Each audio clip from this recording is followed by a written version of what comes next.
Hello family, finally এবছরও আমার পার্লারটা যাওয়া হলো। এটা ছিল তৃতীয়ার দিন। কোনো রকমের পুরো একটা দিন চুরি করেছিলাম নিজেরই শিডিউল থেকে, নিজের জন্য। আর তারপর গিয়ে স্কিন কেয়ার, হেয়ার কেয়ার দুটোই করিয়েছি। কিন্তু স্কিন কেয়ারটা করে ও মাই গড, একটা যে রিল্যাক্সেশন ফিল হচ্ছিল, এটা আপনারা আমার স্কিনটা দেখেই বুঝতে পারবেন। আমি একটা ডিটেন করিয়েছি।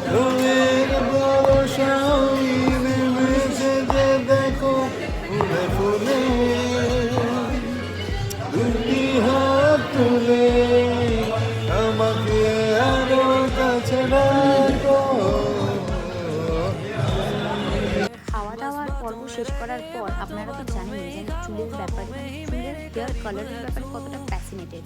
তো প্রত্যেক বছর তো এবছর এক্সপেরিমেন্টটা করেই ফেললাম। আমি জানি এটা দেখার পর আপনাদের অনেকেরই হাতের একটা আস্তে আস্তে এলো না, কেমন লাগছে জানাবেন তবু। আর এই যে শপিং করলাম রাত 11:30 পর্যন্ত।